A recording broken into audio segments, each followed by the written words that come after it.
여러분 안녕하십니까? 가장 빠른 종합뉴스 뉴스큐 시작합니다. 네, 이낙연 전 민주당 대표가 썩은 나무로는 조각을 못한다면서 결국 민주당을 떠나겠다고 밝혔는데요. 지난 대선 국면에서부터 최근까지 이 전 대표를 향해서 줄곧 날을 세웠던 인물이기도 하고 또 쌍특검법 여야 대치 국면에서 문재인 정부 검찰 당시 법무부 장관으로도 소환되는 인물이죠. 오늘은 뉴스큐에서 추미애 전 장관을 만나보겠습니다. 노소영 아트센터 나비 관장과 최태원 SK그룹 회장의 이혼 소송을 벌이는 가운데 노 관장이 2심에서 재산분할 청구 액수를 현금 2조 원으로 상향해 눈길을 끌고 있습니다. 쟁점이 뭔지 알아보겠습니다. 네, 목요일 뉴스큐 국회로 가보겠습니다. 이재명 체제를 비판하며 제3지대 신당론을 펼쳐왔던 이낙연 전 대표가 오늘 공식적으로 탈당을 밝혔습니다. 이 전 대표는 민주당이 1인 정당, 방탄 정당으로 변질했다며 이재명 대표를 직격했는데요. 취재 기자 연결해서 알아봅니다. 임성재 기자. 네, 국회입니다. 네, 예고한 대로 이제 민주당과의 공식 결별을 밝혔는데 이 전 대표가 밝힌 탈당 이유 설명해 주시죠. 이낙연 전 민주당 대표는 오후 2시 국회에서 탈당 기자회견을 열었습니다. 이 전 대표는 24년 동안 몸담았던 민주당을 벗어나 이 새로운 길에 나서기로 했다며 이 당과의 공식 결별을 선언했는데요. 이 마음의 집이었던 당을 떠난다는 것은 참으로 괴로운 일이지만 당이 1인 정당, 방탄 정당으로 변질해버렸다며 이재명 대표를 직격했습니다. 민주당이 자랑했던 김대중과 노무현의 정신과 가치와 품격은 사라지고 폭력적이고 저급한 언동이 횡행하는 1인 정당, 방탄 정당으로 변질했습니다. 당대표를 역임한 자신 역시 민주당의 피폐에 책임이 있다는 점을 인정하면서도 이 당을 떠날 수밖에 없는 상황을 호소한 것으로 해석됩니다. 이 전 대표는 또 제3지대 신당을 창당해 이 총선에 도전하겠다는 계획도 분명히 했습니다. 특히 혐오와 증오의 양당제를 끝내고 이 타협과 조정의 다당제를 시작해야 한다고 강조했습니다. 저는 우선 민주당에서 혁신을 위해 노력하셨던 의원 모임, 원칙과 상식의 동지들과 협력하겠습니다. 어느 분야에서든 착하고 바르게 살아온 사람들이 그 길에 함께해 주시기를 바랍니다. 원칙과 상식 출신 이원욱, 김종민, 조응천 의원은 내일 신당 창당 계획을 발표하는 기자회견을 할 것으로 보이는데요. 이 원칙과 상식 측도 이미 이 전 대표에게 손을 내민 터라 이제는 연대의 형태와 방식 그리고 그 시점 등에 관심이 쏠리고 있습니다. 이런 가운데 이준석 전 국민의힘 대표가 준비 중인 가칭 개혁신당은 오는 20일 창당을 목표로 언론과 교육 분야 공약을 내놓는 등 이 속도를 내고 있습니다. 오늘 이낙연 전 대표의 공식 탈당 선언에 더해 원칙과 상식 그리고 개혁신당까지 총선을 앞두고 제3지대 지형이 들썩이고 있습니다. 네, 또 국민의힘 한동훈 비대위원장, 부산에서 현장 행보를 이어가고 있는데 공천 심사를 주도할 공천관리위원회 구성했다고요? 네, 한동훈 비대위원장은 오늘 오전 부산항 국제 컨벤션 센터에서 비대위 회의를 열었습니다. 이 한 위원장 취임 뒤 첫 현장 비대위인데 이 윤재옥 원내대표를 비롯해 당 지도부가 모두 참석했습니다. 오늘 회의에서는 총선 공천 심사를 주도할 이 공천관리위원회 구성 안건이 다뤄졌습니다. 오늘 이 부산에서 우리의 4월 10일 총선에 대비하기 위한 공천관리위원회 구성을 마무리했습니다. 의결했고요. 앞서 선임한 정영환 공관위원장과 함께할 공관위원 명단을 정한 건데요. 이 10명 규모로 정 위원장을 제외하고 외부 인사 6명과 현역 의원 3명으로 꾸려졌습니다. 이 외부위원으로는 유일준 전 청와대 민정수석실 공직기강 비서관과 이 윤승주 고려대 의대교수 등 이 법조계, 의료계 인사 등이 포함됐습니다. 이 현역 의원으로는 당연직인 장동혁 사무총장과 이 당 인재영입위원장인 이철규 의원, 비례대표 초선 이종성 의원이 이름을 올렸습니다. 이 한 위원장은 회의 뒤 이 친윤 핵심으로 꼽히는 이철규 의원이 공관위에 포함되면서 이른바 윤심이 반영된 것 아니냐는 질문에 이 당을 이끌고 있는 것은 자신이라며 이 설득력 있는 이기는 공천을 할 것이라고 선을 그었습니다. 앞으로 보시면 그런 우려들은 기우였다고 생각하실 겁니다. 제가 책임을 지고 이 당을 이끌고 있습니다. 제가 이기는 공천, 설득력 있는 공천, 공정한 공천을 할 것이라는 말씀을 드립니다. 공관위가 꾸려지면서 이 본격적인 총선 국면에 돌입하게 됐는데요. 이 한 위원장은 다음 주 사선 이상 중진 의원과 간담회를 열 계획이어서 이 인적 쇄신 요구 등이 본격화할 거란 전망도 나오고 있습니다. 지금까지 국회에서 전해드렸습니다. 윤석열 대통령의 지지율이 하락해 32%를 기록했다는 여론조사 결과가 나왔습니다. 엠브레인 퍼블릭과 K-스탯 리서치, 코리아 리서치, 한국 리서치가 지난 8일부터 사흘간 전국 만 18세 이상 1,001명을 대상으로 진행한 전국 지표조사 NBS를 보면 윤 대통령 국정운영 긍정평가는 32%, 부정평가는 61%로 나타났습니다. 이른바 쌍특검법에 대한 윤 대통령의 거부권 행사에 대해서는 잘못한 결정이란 응답이 우세했습니다. 김건희 여사 주가 조작 의혹 특검법 거부권 행사에 대해 잘한 결정이라는 긍정평가는 23%, 부정평가는 65%였고 대장동 50억 클럽 의혹 특검법 거부권 행사에 대해서는 긍정평가가 18%, 부정평가가 64%로 집계됐습니다. 자세한 내용은 중앙선거여론조사심의위원회나 전국지표조사 NBS 홈페이지를 참조하시면 됩니다. 네, 채권단 600여 곳을 대상으로 태형건설의 워크아웃 개시 여부를 묻는 찬반 투표가 진행이 되고 있습니다. 네, 앞서 주요 채권단이 공감대를 이룬 만큼 가결될 가능성이 큰데요. 이 가운데 정부는 태형건설의 임금 체납 문제 전수조사에 나섰습니다. 네, 취재기자 연결합니다. 윤혜리 기자. 네, 경제부입니다. 네, 오늘 워크아웃 개시 여부 어떻게 결정됩니까? 네, 태형건설의 주 채권은행인 산업은행이 오늘 1차 채권자 협의회를 엽니다. 채권자들이 모여서 투표를 하는 건 아니고요. 서면으로 결의서를 받는 방식입니다. 오늘 자정까지 팩스나 이메일로 워크아웃 동의 여부를 밝히면 됩니다. 이렇게 들어온 결의서를 집계해 채권단 75% 이상이 동의한 것으로 나오면 워크아웃이 개시되는 겁니다. 집계에 정확한 시간이 걸리는 만큼 정확한 결과는 내일 오전 중에 발표될 것으로 보입니다. 네, 워크아웃 가결 가능성 어떻게 전망되고 있나요? 네, 현재로선 가결될 가능성이 큽니다. 채권단 75% 이상의 동의가 필요한데 채권자 수가 아니라 채권액을 기준으로 의결권이 구성됩니다. 산업은행과 은행권 비중이 33%, 건설공제조합이 20% 정도입니다. 오늘 투표를 앞두고 어제 주요 채권단이 모여 앞으로 대응 방안을 논의했는데 분위기가 우호적이었습니다. 태형 측이 자구 계획을 그대로 지키면 워크아웃 개시와 이후 절차에 문제가 없을 거라고 밝힌 겁니다. 주요 채권단이 워크아웃에 공감대를 이룬 만큼 나머지 채권단도 동참할 가능성이 크다는 관측이 우세합니다. 주요 채권단과 금융당국이 영향력을 행사할 수 있는 채권자 비율이 높기 때문입니다.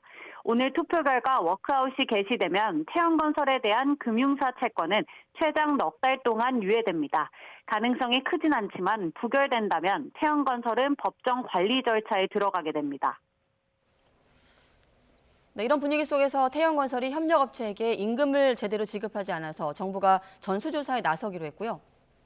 네, 어제 YTN은 태형건설이 지난달 29일 만기를 맞은 외상 매출 채권 담보대출을 갚지 않아 협력사들이 피해를 떠안게 됐고 이로 인해 일부 현장에선 임금이 지급되지 않고 있다고 보도했습니다. 앞서 지난 8일 민주노총 건설노조도 태형건설 협력업체 소속 현장 노동자들이 임금을 제대로 받지 못해 고통을 받고 있다며 규탄 기자회견을 열었는데요. 고용노동부는 오늘 15일부터 4주 동안 태형건설 등 건설업종을 중심으로 임금 미지급 현장 전수조사에 나서기로 했습니다. 태형건설이 시공 중인 전국 105개 공사 현장을 전수조사해 임금 체불 문제에 선제적으로 대응하겠다는 계획입니다. 이에 대해 태형 측은 외상 매출 채권 담보대출 결제 과정에서 노임 지급 문제가 발생했다며 이 노무비는 최우선적으로 해결하겠다고 해명했습니다. 지금까지 경제부에서 전해드렸습니다. 한국은행이 올해 첫 금융통화위원회 회의에서 기준금리를 연 3.5%로 8번째 동결했습니다. 물가 상승률이 더디게 둔화하고 있는 만큼 상반기까지는 금리를 인하하기 쉽지 않아 보입니다. 나연수 기자가 보도합니다. 연 3.5% 기준금리가 1년 넘게 이어집니다. 올해 첫 회의에서 한국은행 금융통화위원회는 전원 일치로 금리를 8번째 동결했습니다. 물가 상승률이 목표 수준으로 수렴할 것이라는 확신이 들 때까지 통화 긴축 기조를 충분히 장기간 이어가겠다고 밝혔습니다. 물가가 더디나마 둔화하고 있고 국제 유가와 지정학적 불안 요인도 완화하며 추가 인상 필요성은 낮아졌습니다. 지난해 회의에서 금통위원 6명 중 4명이 추가 인상 가능성을 열어뒀던 것과 달리 이번엔 공석을 제외한 5명 모두 현재 수준을 유지하는 데 동의한 겁니다. 그러면서도 금리 인하에 대한 시장의 앞선 기대감에는 선을 그었습니다. 금통위원들의 의견은 현 상황에서 금리 인하를 논의하는 것 자체가 시기상조다라고 생각하고 계십니다. 개인적으로는 적어도 6개월 이상은 좀 금리를 인하하기 쉽지 않을 거다. 태영건설 사태로 불거진 부동산 PF 부실 우려가 경제 전반의 시스템 리스크로 번질 가능성은 작다고 봤습니다. 질서 있는 구조조정이 이루어진다면 굳이 한국은행이 나설 필요가 없다는 겁니다. 다만 한국은행은 만일에 대비해서 이런 개별적인 사태가 시장 불안정으로 이어질 때는 언제든지 우리가 준비되도록 시장 안전판 역할을 하겠다. 그렇지만 지금 상황으로 볼 때는 그런 상황은 아닌 것 같다는 말씀드리겠습니다. 고금리에 어려움을 겪는 지역 중소기업을 위해 금융중개지원대출 한도 유보분 9조 원을 활용해 한시적으로 지원하겠다는 결정도 발표했습니다. 우리 경제는 수출을 중심으로 개선 흐름을 이어가고 경상수지도 기존 전망치 490억 달러에 부합하는 흑자 기조를 이어갈 것으로 내다봤습니다. YTN 나연수입니다. 네, 비트코인 현물 상장 지수 펀드의 상장과 거래가 미국에서 승인됐습니다. 현재 시간 11일부터 거래가 가능한데 대규모 자금이 유입돼 비트코인이 새로운 전환기에 접어들 거라는 관측이 나오고 있습니다. 보도에 최영주 기자입니다. 시장이 예측한 대로 미국 증권거래위원회가 비트코인 현물 ETF의 상장과 거래를 승인했습니다. 게리 갠슬러 미 증권거래위원장은 아크 인베스트먼트가 신청한 비트코인 현물 ETF가 투자자 보호 등의 측면에서 요건을 갖춰 거래를 허용하게 됐다고 밝혔습니다.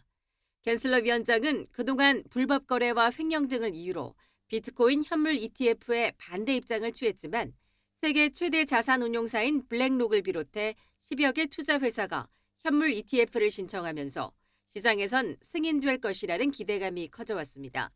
이에 따라 그레이스케일과 비트와이즈, 해시덱스 등 11개 비트코인 현물 ETF의 거래가 현지 시간 11일부터 가능해집니다.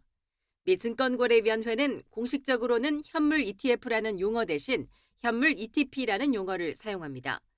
이번 승인 결정에 따라 가상화폐 업계에서는 대규모 투자 자금 유입으로 비트코인 가격이 더 오를 것으로 내다봤습니다. 그동안 가상화폐 투자를 꺼려왔던 투자자들이나 기관 투자자 등 신규 자금이 대거 유입될 수 있기 때문입니다.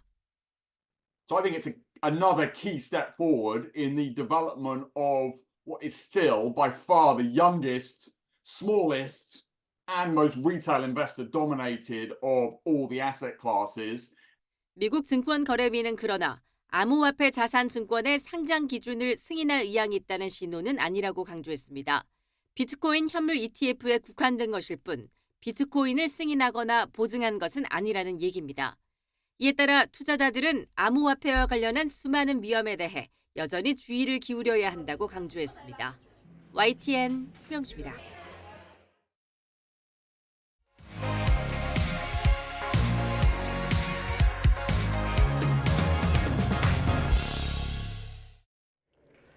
네, 총선을 90일 앞두고 정치권의 움직임이 한층 더 빨라지고 있습니다. 거대 양당에 맞서겠다면서 이른바 제3지대 창당이 잇따르고 있는 가운데 이른바 여야 올드보이들도 총선 출사표를 내고 있습니다. 이번 총선 한국 정치 구도를 어떻게 바꿀 것인지 여성으론 헌정사상 첫 지역구 5선 국회의원이죠. 추미애 전 법무부 장관과 함께 오늘은 총선 전망 또 전국 현안들 이런저런 이야기 나눠보겠습니다. 안녕하십니까? 안녕하세요. 네. 마침 며칠 전에 또 김무성 전 대표도 저희 시간에 모셔서 네. 올드보이라는 표현을 드렸는데 아하. 어떻습니까? 요즘 최근에 언론에서 많이 같이 거론되시더라고요. 네.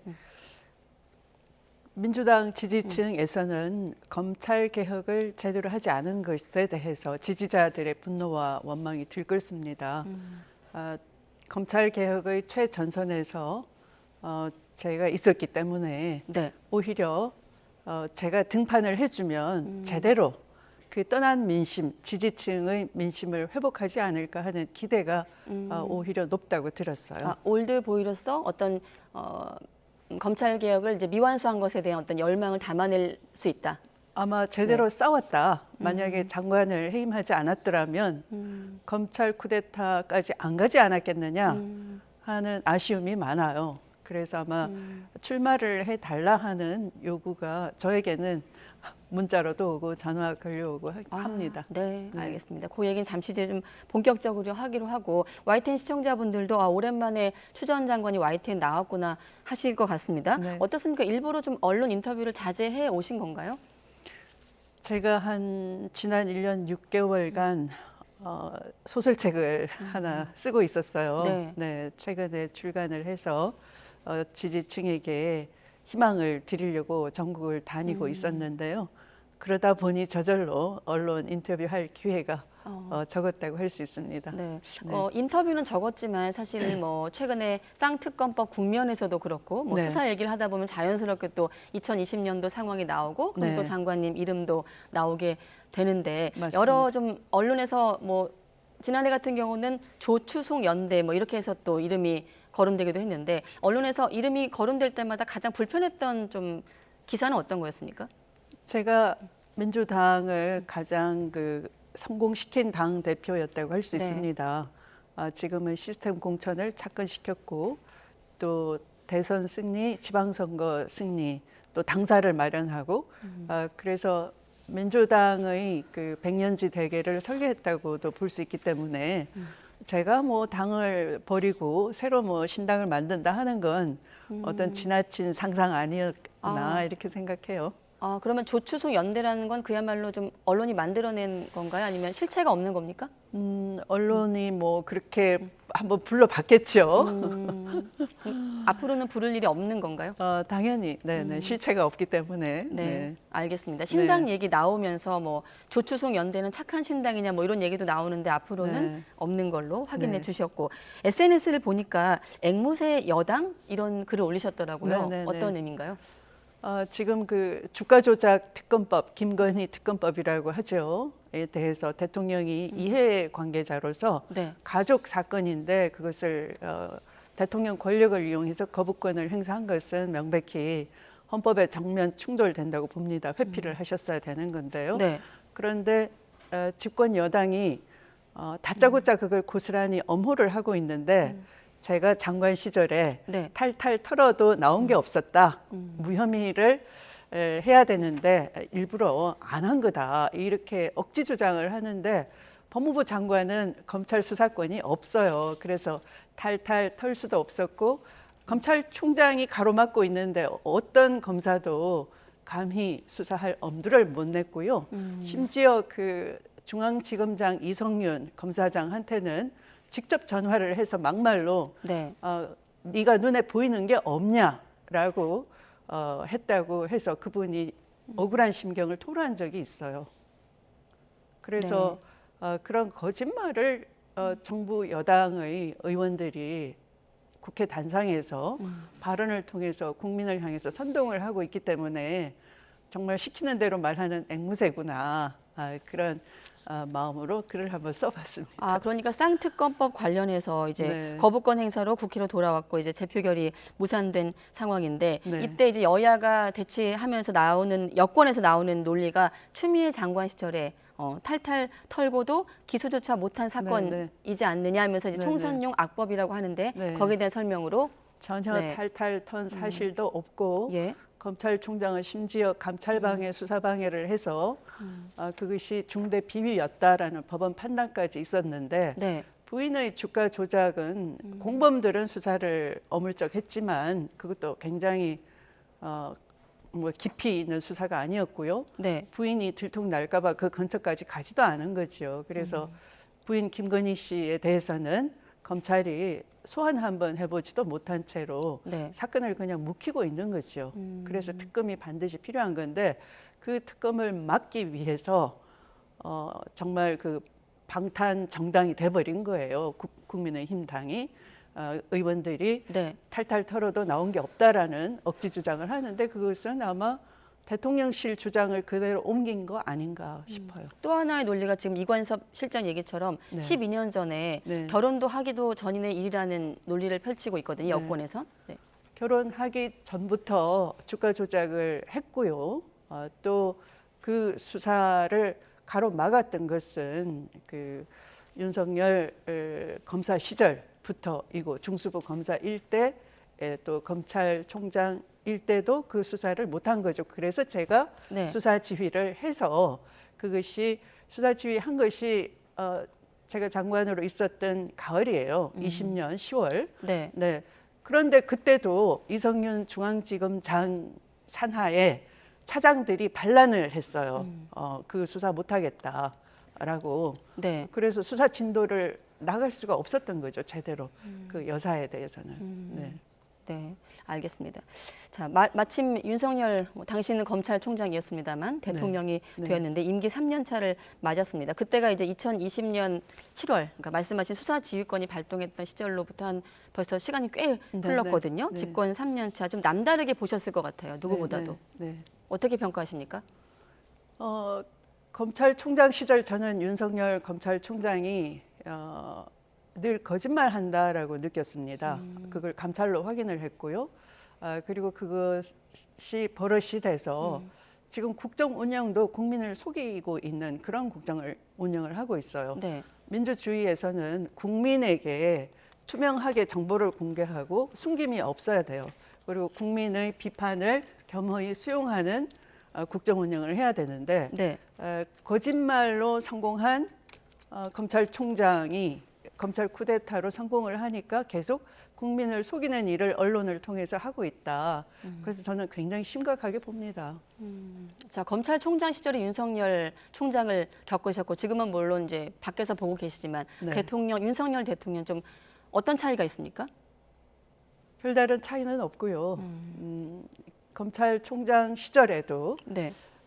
이 검사 동일차의 원칙의 최정점에서 수사 기소권을 독점하고 있으면서 오히려 청와대를 겁박하는 정도로 초법적인 권한을 행사했는데 그대로 그 어떻게 보면 그런 습관 그대로 지금 대통령이 돼서도 주권재민의 민주정 원리, 공화정의 원리를 다 무시하고 있는 거죠.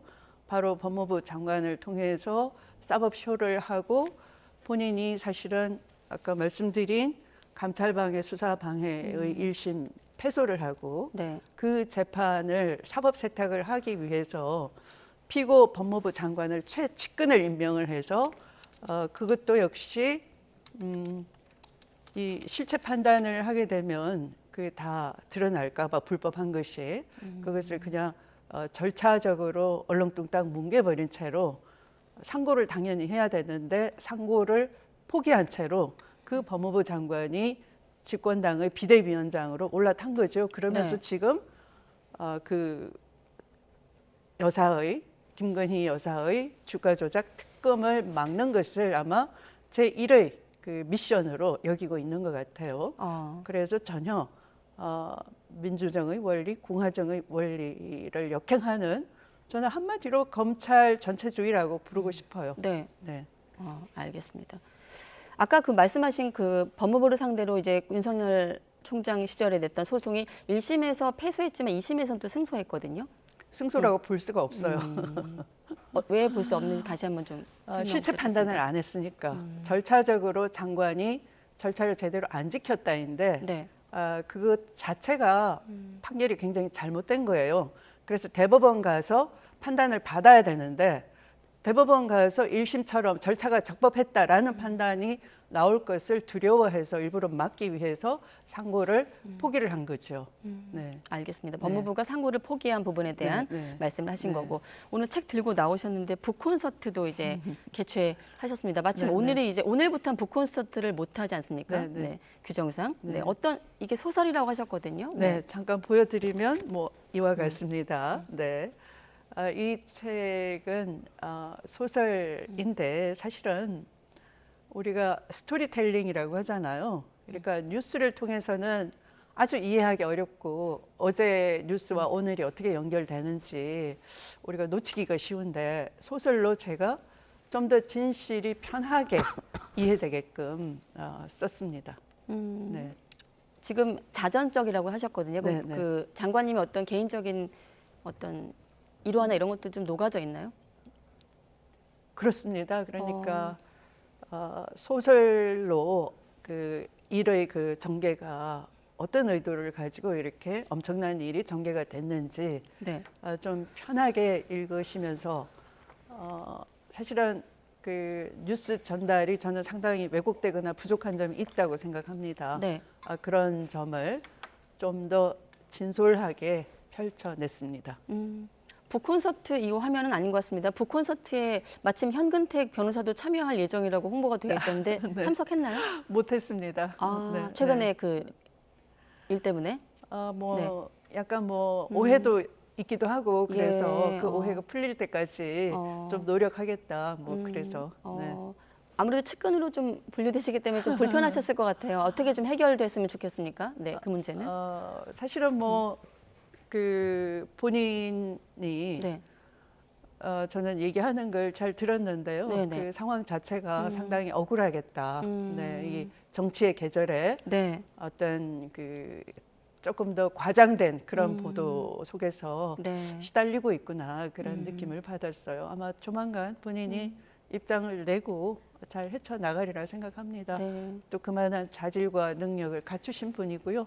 또 도덕적으로도 흠없고 깨끗한 깔끔한 분입니다. 네. 알겠습니다. 사실관계가 좀 필요하다. 네, 네. 규명이 필요하다. 네. 오늘 책을 소개하시니까 시청자분들은 그러면 총선은 안 나오시고 이제 작가로 변신하나 보다 이렇게 생각하는 분들도 계실 텐데 어떻습니까? 총선 네. 관련 계획은? 네. 아마 검찰 개혁의 한복판에 있어서 저는 이렇게 봅니다. 우리 사회 개혁의 입구를 검찰이 막고 있고 검찰이 이명박, 박근혜 두 분 대통령을 구속시킴으로써 어떻게 보면 대통령 별것 아니네. 그리고 촛불로 탄생시킨 정부가 주권 재민의 원리인 건데 어부지리한 거 아니야? 이거 우리가 적폐 수사해서 우리가 차지해야 되는 건데 우리 덕택에 권력을 가졌네. 그러면 직접 우리가 한번 정권을 차지해보지 뭐 이런 엉뚱한 마음을 갖지 않았나 생각을 합니다. 그래서 그걸 정말 그들의 오장육부 탐심을 다 들여다본 제가 네. 어떤 중요한 역할을 해야 되지 않느냐 하는 그런 기대감, 숙제를 주시기 때문에 그 역할을 저도 수용해야 하지 않을까 마음의 준비를 네. 하고 있죠. 네, 아까 언론이 왜곡하면 안 된다고 하셔서 좀 네. 사실관계를 확인하기 위해서 광진을 얘기도 나오고 네. 일부에서는 동작을 얘기도 나오더라고요. 나경원 네. 전 의원이랑 네. 네. 그 장관님을 잘 아는 인사가 국민의힘의 상징성 있는 인사와 좀 붙을 의지가 있다 이렇게 전언을 했더라고요. 저는 그런 거보다는 어떤 그 선거라는 게 전체적으로 당에 기여를 해야 되잖아요. 네. 전직 당 대표로서 어떤 합당한 역할을 당에서 고민하고 있지 않을까. 또 그걸 당과 계속 상의를 해가면서 제 역할을 찾아야 될 것 같아요. 당의 결정에 따르시는 네, 건가요? 네. 근데 총선기획당에서 이를테면 아까 저희가 서두에 말했던 올드보이에 대해서 출마 자제를 권고하고 있다라는 이제 일부 보도가 나오기도 했는데 네. 그런 얘기 들으시면 어떤 생각은 드세요? 저는 이제 아까처럼 네. 어떤 정치인이 정치를 하게 되면 어떤 자리 자체보다는 네. 무엇을 해야 되느냐, 시대가 뭘 요구하느냐잖아요. 네. 항상 거기에 집중을 해와서 저의 그 검찰 개혁에 대한 소신과 약속 아직 미완인 거고 네. 또 거기에 대한 국민의 기대도 여전히 높기 때문에 저에게는 그렇게 올드보이입니다. 그런 얘기를 하지 않더라고요. 네, 알겠습니다. 네. 마침 오늘 또 이낙연 전 대표 네, 탈당 뉴스를 같이 함께 확인하셨는데 네. 어떻습니까? 이 이낙연 전 대표의 탈당 전반적인 과정 연말부터 쭉 보셨을 텐데. 네. 우선 저는 이해조차 할 수가 없습니다. 왜냐하면 전직 당 대표 그 이전에 국무총리를 지내셨고요. 그런 분이 당을 비난하고 저격하면서 당을 버린다 하는 것 자체가 저로서는 도저히 이해가 안 돼요. 그럼 그래서, 왜 말씀하세요. 그래서 굉장히 실수한 것 같고요. 네. 우리가 그 검찰 독재는 저는 전두환의 신군부 독재보다 더 악랄하다. 국민에 대한 피해가 훨씬 더 크다 이렇게 생각합니다. 전두환 신군부는 적어도 머리는 빌려 써야 된다라고 하면서 전문 관료를 중용을 했습니다.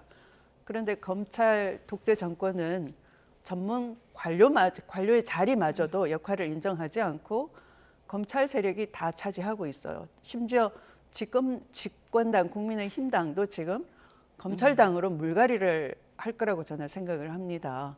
그런 상황에서 힘을 합쳐서 나라의 민주성을 회복하는 것, 공화정을 회복하는 것이 먼저인 것이지 당을 쪼개면서까지 나가서 당을 비난하고 분열의 그 원래 독재 세력은 디바이드 앤드 룰이라고 해서 상대 진영을 분열시키고 그걸 와해시켜서 지배하는 거거든요. 네. 거기에 협조를 한다 그러면 나중에 후대의 역사가 이렇게 평가할 것 같아요. 결국 어용야당을 한 거 아니냐. 굉장히 저는 이 전 대표의 그 역사적인 책임 피할 수가 없다라고 생각을 합니다. 그런데 마침 또 지난해 방송에서 장관직 사퇴 당시 이낙연 전 대표가 사퇴를 종용했다 이런 언급을 하셨더라고요. 네. 그건 어떤 얘기입니까? 그건 제가 드리는 말씀이 아니고요. 그러니까 장관이 징계 의결서를 들고 대통령의 재가를 받는 자리에서 대통령께서 그 징계 의결이 합당하다 수긍을 하시고 윤석열 검찰총장의 비위를 확인하고 서명을 다 하시고 징계 의결을 집행을 하셨어요. 네. 그런 다음에 이제 장관의 임무는 끝났으니 당의 요구도 있고 물러나야 된다. 당의 요구가 뭐냐 하면 그 당시에 서울시장, 부산시장 보궐선거를 4월에 앞두고 있었어요. 네. 그러니까 선거 분위기를 만들기 위해서 장관이 이제 물러나 달라는 당의 요구가 있다라고 하셨기 때문에 제가 아는 것이죠. 직접 들었다기보다. 네. 이낙연 전 대표가 그렇게 언급을 했다는 얘기를 들었다. 지금 당에서 그런 요구가 있었다고 하셔서 조금 직접적인 질문이긴 합니다만 언젠가 이 자리에서 이제 지역구에 나서는 정치인께서 조국 전 장관이나 또 추미애 전 장관이나 전 정권에 있었던 인사들이 어떤 언급을 할 때마다 지역구 활동하기 좀 힘들다 이런 볼멘 소리 하는 언급도 있었거든요. 아까 서두에서는 장관님을 향한 어떤 개혁의 목소리가 있는 것도 사실이지만 또 반대의 우려의 목소리에 대해서는 어떻게 듣고 계십니까? 지금의 민주당 방식은 철저하게 현역은 이제 경선 원칙이거든요. 그러면 지지층의 분노는 뭐냐 하면 180석을 몰아줬는데 아무것도 하지 않았다. 그 책임을 묻고 싶은 거예요. 그러면 또 표를 주면은 그때 안 하면 어떡하지? 네, 그래서 실망하고 돌아선 분들도 꽤 있어요. 그러면 이 경선을 하면서 그러면 누가 개혁에 적극적이었느냐? 누가 지지층의 기대를 분쇄하면서 배신을 했느냐? 그것도 하나의 심판의 잣대인 겁니다. 그러면 그 무슨 뭐라고요? 그분들이 상식과 원칙과 상식이라고 하면서 민주당을 떠나신 분들은 저는 그 지지층의 심판을 두려워한다라고 생각해요. 솔직하게는. 그래서 엉뚱한 얘기를 하는 거죠. 트집을 잡는 거죠. 뭐 마치 당이 다양한 견해를 무시한다. 뭐 이재명 과 친한 사람만 살아남는다라는 식으로 그렇게 엉뚱한 비난을 하면서 떠나는 것이지만 막상은 자기들의 그 족적을 두려워하는 것이다. 이제 들통이 나니까 그렇게 보는 겁니다. 이렇게 당을 떠나는 인물들의 이제 구호는 사당화 또 방탄 정당 아니겠습니까? 거기에 대한 생각은 어떠십니까?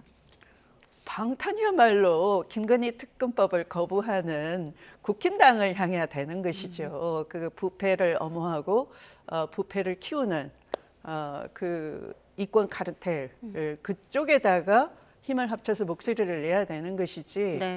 이재명 대표는 사실은 사법 피해자인 거예요. 국가폭력의 피해자인 거예요. 정적 제거하려는 검찰 독재 정권의 피해자인 거예요. 그런데 힘을 합쳐서 엄호를 못하고 자꾸 방탄정당 그러면 지난번 그 당 대표 체포영장 청구돼서 한동훈 장관이 법무부 장관인데도 근거 없이 이러지 않습니까? 북한에 달러를 송금을 해서 국가보안법 위반으로 징역 36년 또는 무기징역이다라고 흔들잖아요. 네. 그거는 뭐 월권이고 헌법 위반인 거예요. 네, 그런 데 대해서는 오히려 체포해 가라라고 동의를 해줬죠. 네. 그러면 그때 우리들이 동의했다를 지금 이실 직고하는 거랑 똑같은데 지지자들이 다 알게 됐잖아요. 그러면 그들의 선거구가 바로 이제 가서 이제 심판을 받아야 되는 건데 심판을 두려워하는 거죠. 그러면서 이제 네. 정치 이 연명을 계속 하고 싶으니까 먹던 우물에 침을 뱉고 떠나는 것이죠. 한마디로. 네. 먹던 우물에 침을 뱉고 떠나는 것이다. 네. 자, 한동훈 위원장 얘기인데 아까 오늘 그 부산 비대위원 회의 그 비대위 회의에서도 질문이 나왔거든요. 윤심 공천 질문에 당을 이끄는 건 자신이다라고 언급을 했습니다. 한동훈 비대위원장이 용산에 대한 영향력은 좀 어떻게 보십니까? 자유로울까요? 전혀 자유롭지 않죠. 그러니까 그 윤심에 대해서 총선을 내가 지휘한다라고 하지만 그것을 그대로 이렇게 하는 것이 형님이 나한테 바라는 걸 거야 하고서 그대로 복사판으로 하는 것은 어나더 브라더인 것이지 별개의 인격체가 아니잖아요. 그러니까 독자적인 판단이 없는 거죠. 네. 그러니까 김건희 특검법이라고 부르지도 못하고 도이치 못해서 특검법이라고 하지 않습니까? 그러니까 그 부부의 영린을 건드릴 수 없다라는 것이 지금 쫄아 있는 게 보이지 않습니까? 네. 추 전 장관께서도 차별화에 좀 성공하지 못할 거라고 보시는데 당 대표도 하셨고 당을 이끈 경험이 있기 때문에 만약에 이거를 본인이 반증하려는 어떤 의지가 있다면 공천 과정에서 무엇을 보여주면 된다고 보십니까? 한동훈 위원장이? 공천 과정뿐만 아니라 우선 그 국민을 속이지 않으려면 제가 있으면 벌 받아야죠. 제 없으면 왜 그렇게 두려워합니까? 라고 뱉었으면은 그대로 해야 되는 것이죠. 자, 특검법을 받읍시다. 그래서 우리가 탈탈 틀어도 나온 게 없다면 또 한번 탈탈 털어보세요. 라고 자신 있게 하는 것이 맞는 것이죠. 네. 네. 근데 그렇게 하지 않고 그냥 줄 세우게 하겠다 그러면 뭐 옷벗은 전직 검사들한테 공천 우선순위가 돌아가면서 그걸 마치 혁신 뭐 여러 요란한 단어로 포장하지 않겠습니까? 네. 네, 알겠습니다. 자, 끝으로 이제 총선 90일 남았습니다. 민주당이 어디에 좀 전략을 짜야 되고 끝으로 총선 결과 어떻게 좀 예측하시는지 함께 질문 드리겠습니다.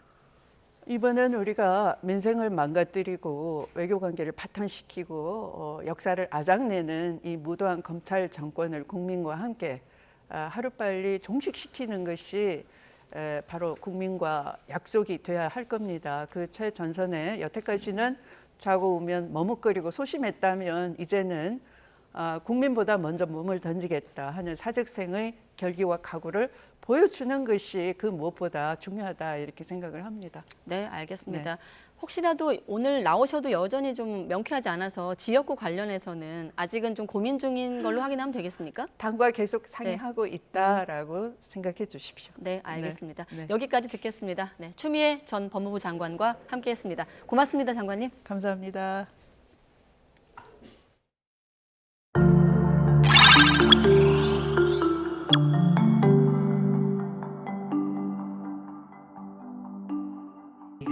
Chris he's going to introduce to you the one. Does that make it real? Or is it simply the ability? What you see is not real. Well, at least in...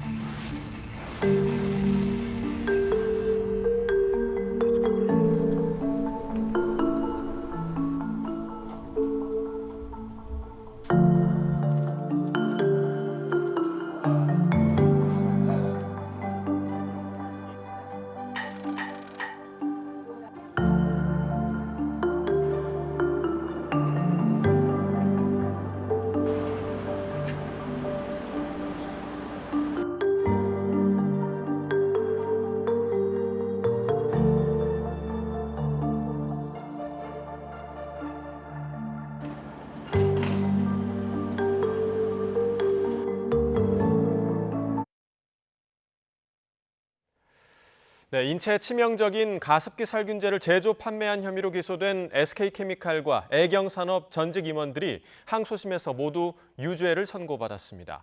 항소심 재판부는 가습기 살균제와 폐질환 사이의 인과관계를 인정하면서 1심 무죄 판결을 뒤집었습니다. 자세한 내용 취재기자 연결해서 알아봅니다. 김다현 기자. 네, 서울고등법원입니다. 네, 이 항소심 재판에만 3년 가까이가 걸렸는데 이 판결 선고 내용 자세히 정리해 주시죠. 네, 서울고등법원은 오늘 오후 홍지호 전 SK케미칼 대표와 안용찬 전 애경산업 대표에게 각각 금고 4년을 선고했습니다.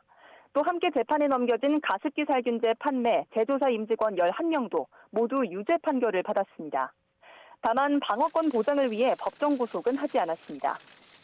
재판부는 이 사건을 안전성 검사가 제대로 이루어지지 않은 가습기 살균제가 유통돼 사실상 국민을 상대로 독성 시험이 이루어진 거라고 규정했습니다. 특히 SK케미칼과 애경산업이 제품 위험성을 언급한 보고서를 확인하고도 아무런 조치를 하지 않은 건 도저히 받아들이기 어렵다고 질타했습니다. 이번에 쟁점이 된 제품은 CMIT와 MIT를 주 원료로 만들어진 가습기 메이트와 이마트 가습기 살균제입니다. 앞서 1심 재판부는 이 원료가 폐질환 등을 일으키거나 악화시켰다고 볼 증거가 부족하다며 무죄를 선고했습니다. PHMG 또는 PGH를 원료로 가습기 살균제를 만든 옥시 관계자들이 최대 징역 6년형을 확정받은 것과 대비됩니다. 가습기 살균제 원료가 무엇이냐에 따라서 판결이 엇갈린 건데요. 보건 전문가들은 항소심 과정에서 가습기 살균제와 폐질환의 인과관계를 입증하기 위해 새로운 연구 결과를 제출하기도 했습니다. 이에 항소심 재판부는 연구 결과를 모두 종합했을 때 가습기 살균제 원료와 폐질환 또는 천식 사이에 인과관계가 인정된다고 판단했습니다. 또 1심 재판부가 관련 연구들의 한계를 제대로 반영하지 못한 채 파편적이고 단편적으로 접근해서 인과관계를 부정하는 잘못을 저질렀다고 지적했습니다. 선고를 마친 이후 가습기 살균제 피해자와 유족들은 재판부가 가해기업 주장을 배척해서 다행이라면서도 형이 너무 가볍다고 비판했습니다. 또 국가는 그동안 무엇을 했는지 그 책임을 묻고 가해기업이 피해자에게 제대로 배상하도록 대책을 세우겠다고 강조했습니다. 지금까지 서울고등법원에서 YTN 김다현입니다.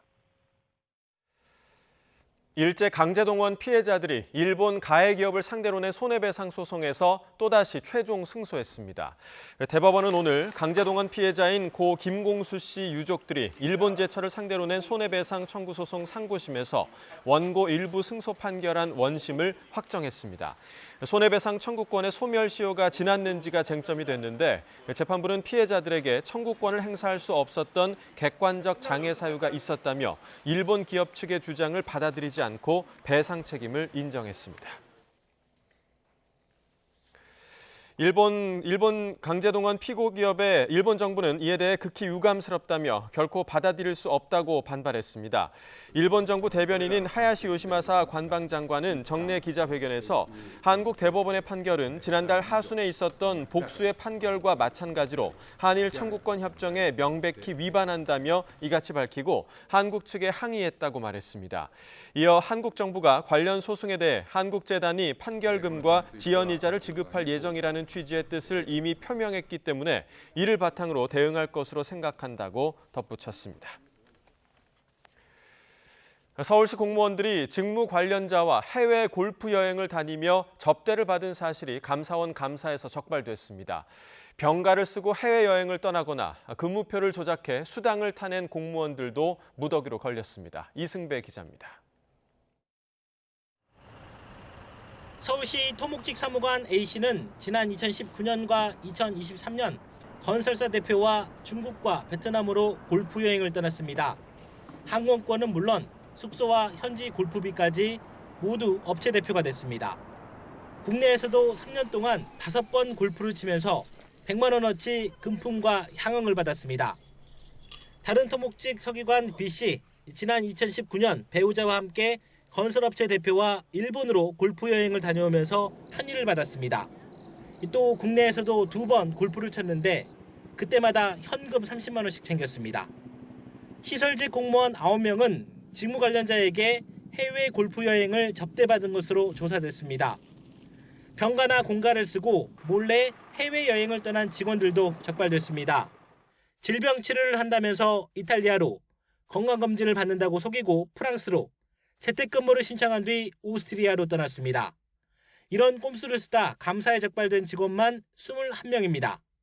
시간의 수당을 부당하게 타낸 직원도 무더기로 덜미가 잡혔습니다. 저녁을 먹고 운동을 다녀온 뒤에 일한 것처럼 초과 수당을 신청했는데 3번 이상 거짓 신청한 직원만 198명으로 2,500만 원을 타갔습니다. 간부 승진 심사를 하면서 실제 부족한 인원보다 훨씬 더 많이 빨리 승진시킨 사실도 드러났습니다. 최근 3년 동안 필요한 4급 이상은 92명이었는데 250명이나 초과한 342명을 승진 예정자로 의결한 겁니다. 결원의 범위 내에서 임용해야 한다는 관련 규정을 어긴 건데 승진 기간 또한 경기도와 비교하면 1년가량 빨랐다고 감사원은 밝혔습니다. 감사원은 골프 접대를 받은 공무원 A씨를 5급에서 6급으로 강등하고 B씨는 정직 처분하라고 요구했습니다. 병가나 공가를 쓰고 해외여행을 떠나 근무지를 무단 이탈하고 시간의 수당을 부당하게 챙긴 직원들에 대해선 적정한 조치를 주문했습니다. 감사원은 또 승진 관련 업무를 철저히 하라며 서울시에 기관주의 조처를 내렸습니다. YTN 이승배입니다. 검찰이 재범 위험이 큰 스토킹 가해자들에게 위치 추적 장치 부착을 적극적으로 요구하기로 했습니다. 대검찰청 형사부는 스토킹 범죄 수사 초기부터 스토킹 정도와 과거 접근 금지 위반 등을 면밀하게 살펴서 위치 추적 잠정 조치를 적극적으로 청구하라고 전국 일선 검찰청에 지시했습니다.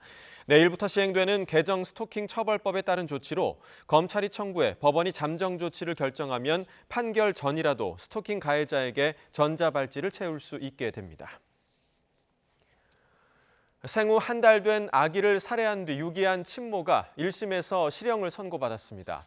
수원지방법원은 오늘 살인과 시체 유기 혐의 등으로 구속 기소된 20대 A씨에게 징역 5년을 선고했습니다. 재판부는 A씨가 피해자를 양육할 수 없었던 절박한 사정이 있었다고 보기 어렵고 시신을 풀숲에 유기하는 등 최소한의 예의도 갖추지 않았다며 질타했습니다. A씨는 지난 2019년 4월 대전에서 낳은 자신의 아이를 출산 한 달 만에 살해하고 시신을 유기한 혐의로 기소됐습니다. 초등학생 형제를 상습적으로 학대한 계모와 이에 동조한 친부가 첫 재판에서 혐의를 인정했습니다. 수원지방법원은 오늘 상습 아동학대 혐의로 기소된 40대 계모 A씨와 친부에 대한 1차 공판을 열었습니다. 재판에 나온 두 사람은 검찰의 공소 사실을 모두 인정한다고 밝혔습니다. A씨는 지난 2021년 5월부터 재작년 12월까지 경기도 주거지에서 초등학생 형제를 상습적으로 학대한 혐의로 친부 역시 아내의 범행을 알면서도 묵인하고 함께 자녀들을 때린 혐의로 기소했습니다.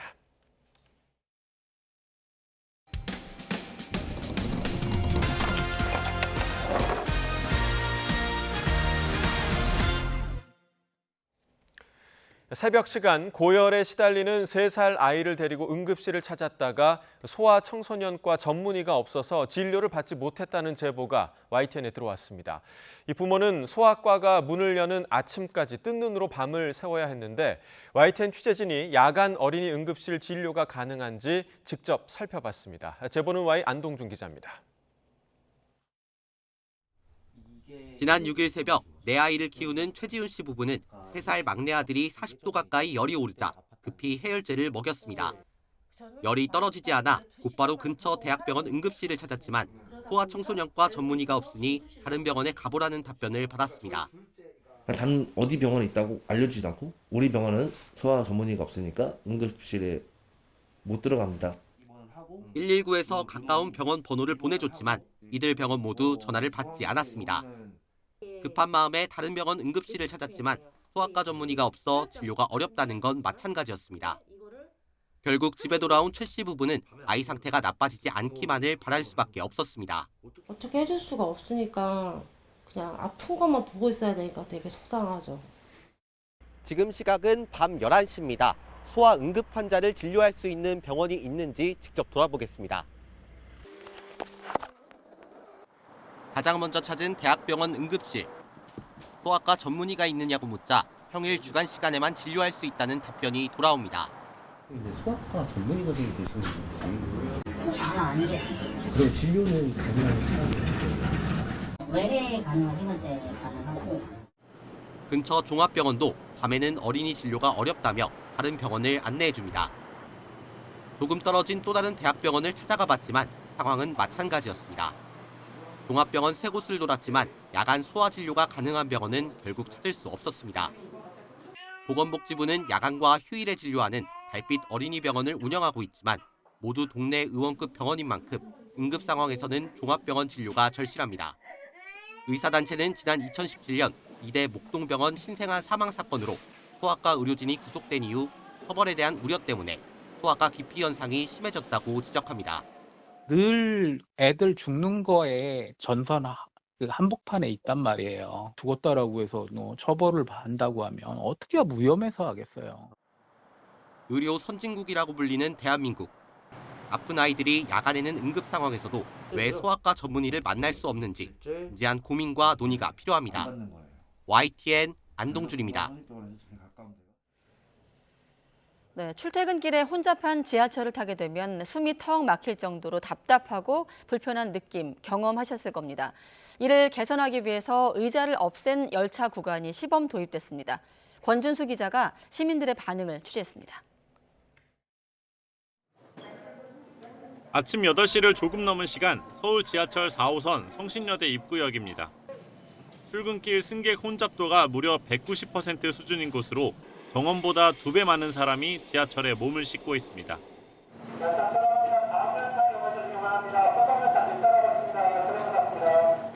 이런 혼잡도를 줄이려는 차원에서 의자 없는 지하철이 등장했습니다. 4호선 열차 한 칸에 42명이 앉을 수 있는 의자를 덜어내고 모두 서서 가도록 제작했습니다. 열차 한 칸에 의자를 없애 확보된 공간은 12.6제곱미터. 더 많은 승객을 수용할 수 있는 만큼 혼잡도가 줄어든다는 계산입니다. 보시는 것처럼 이 열차 칸에는 의자가 없는 대신에 더 많은 손잡이를 설치해뒀습니다. 그리고 노약자들을 위한 의자는 그대로 놓아뒀습니다. 의자 없는 지하철에 탄 승객들은 어떻게 느낄까? 일단 다른 칸에 비해 혼잡도가 줄어 다소나마 숨통이 트인다는 반응이 나옵니다. 답답함이 덜하고 혼잡도가 덜하니까 좋은 것 같습니다. 아무래도 의자가 없다 보면 급정 가거나 이랬을 때 같이 이렇게 쏠리거나 이러면 좀 다칠 수 있다는 생각이 들긴 하는데 그런 거는 좀 차차 개선해 나가면 좋지 않을까. 반면 앉지 못하는 불편함을 호소하거나 혼잡도가 나아진 건지 모르겠다는 의견도 있습니다. 저는 개인적으로 좀 불편하고요. 여기는 좀 괜찮을지 몰라도 사람들이 칸을 피하는 것 같아요. 저쪽이 너무 많아서 다시 그냥 어쩔 수 없이 여기 서 있게 되어 있는데 저 같은 경우는 좀 긴 거리를 가다 보니까. 전문가들은 혼잡도를 낮추는 건 좋지만 대중교통이 갖는 의미를 되짚어봐야 한다고 조언합니다. 예산대로 혼잡도는 조금 완화될 수 있겠죠. 그러면 서서 가는 사람들이 그게 오히려 편하게 이용하게 하는 건가요? 불편을 오히려 주는 거죠. 서울교통공사는 이번 시범 사업을 통해 혼잡도가 나아지는지 지켜보고 의자 없는 지하철 칸을 확대할지 검토할 계획입니다. 다만 혼잡도만 줄이는 차원을 넘어서 승객 불편과 우려까지 해결하려면 더 많은 논의가 불가피해 보입니다. YTN 권준수입니다.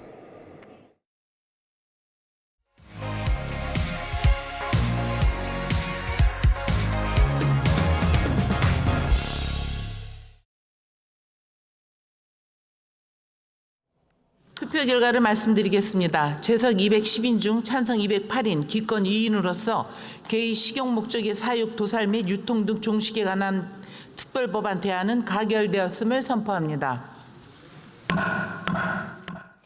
네, 40년 논란의 종지부가 찍히는 순간이었죠.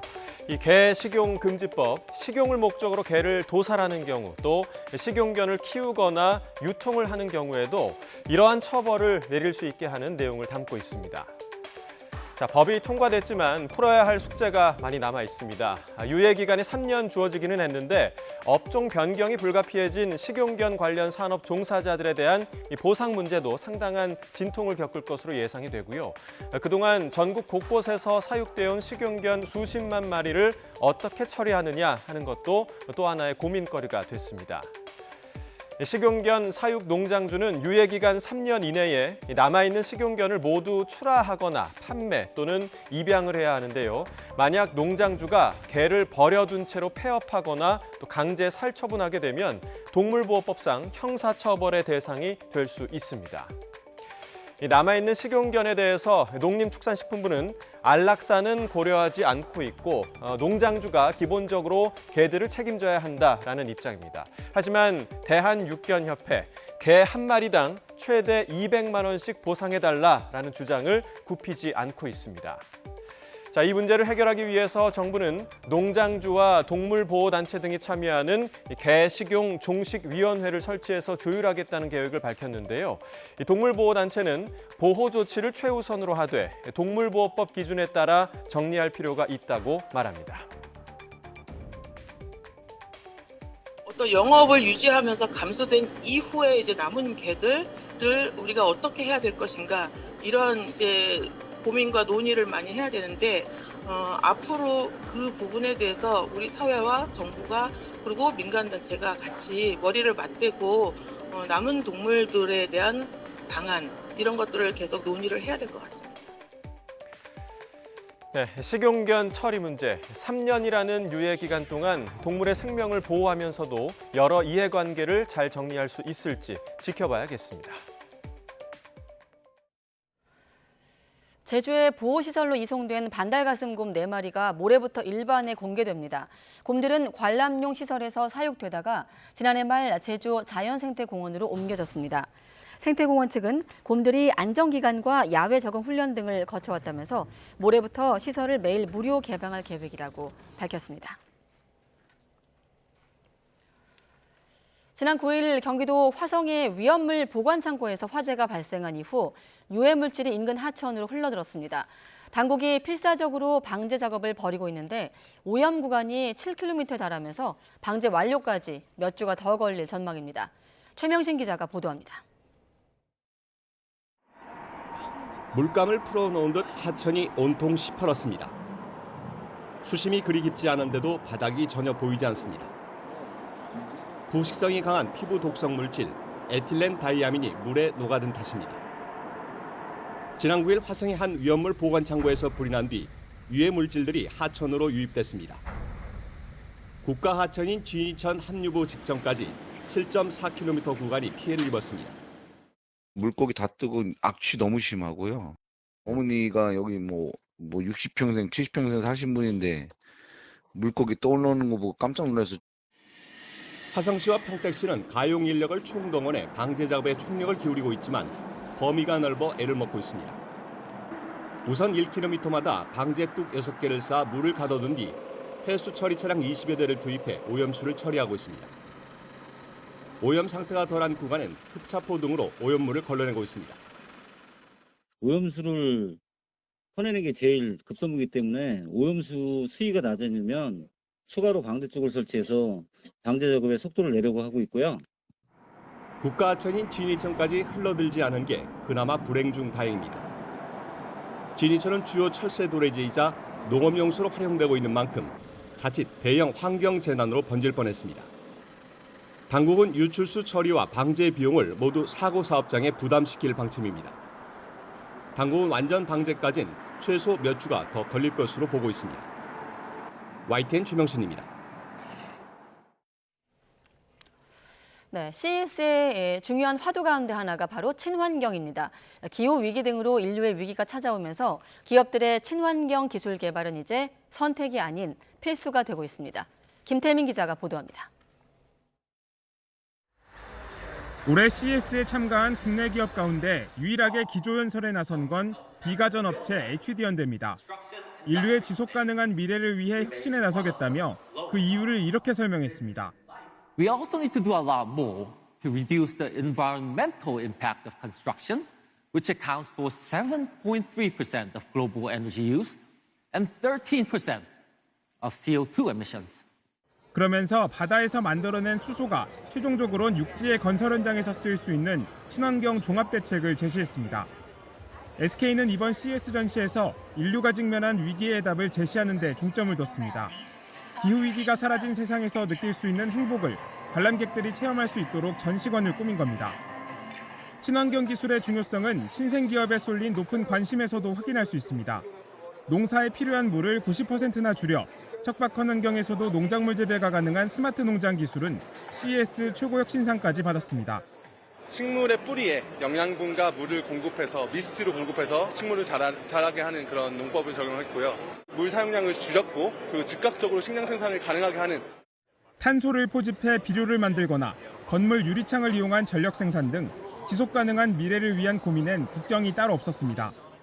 인류 문제를 다 함께 해결하자는 이번 CES 주제처럼 친환경 기술 개발을 위한 기업들의 노력은 앞으로도 이어질 전망입니다. 미국 라스베이거스에서 YTN 김태민입니다. 안개에 중국발 스모그까지 가세하면서 연일 미세먼지가 기승입니다. 일부 지역에는 초미세먼지주의보도 발령됐는데요. 취재기자 연결해서 미세먼지 상황 알아봅니다. 김민경 기자. 네, 김민경입니다. 네, 이틀째 공기가 답답하던데 이 초미세먼지 특보가 내려진 지역이 어딘가요? 네, 경기 남부와 충남 북부, 세종입니다.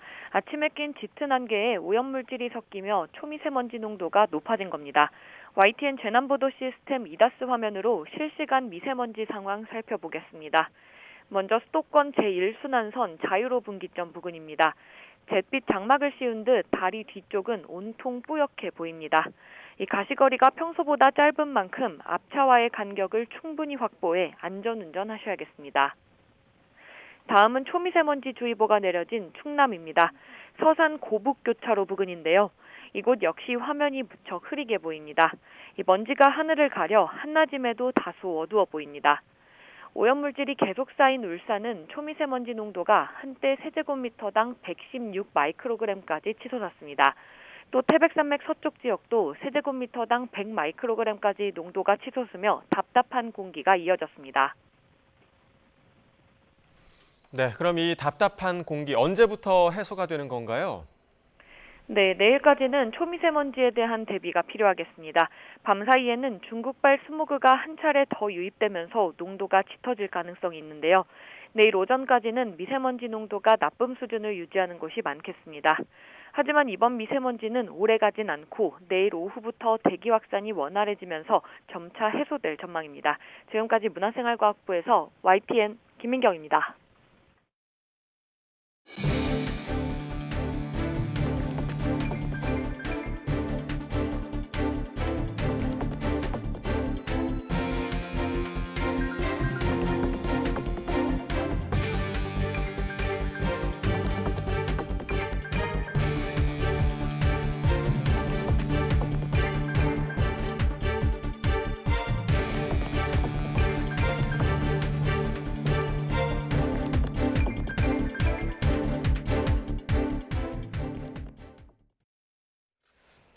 네, YTN 뉴스큐 계속됩니다. SK그룹의 최태원 회장과 노소영 아트센터 나비 관장 이혼 소송이 2심이 진행 중인 가운데 노 관장 측이 재산분할 청구 액수를 대폭 높이면서 그 배경에 관심이 쏠리고 있습니다. 네, 이런 가운데 방송인 박수홍 씨의 돈을 횡령한 혐의로 재판에 넘겨진 친형 박진홍 씨에 대해서는 검찰이 징역 7년의 중형을 구형했는데요. 최근 화제가 되고 있는 소송 이슈 이지윤 변호사와 다뤄보겠습니다. 어서 오십시오. 네, 반갑습니다.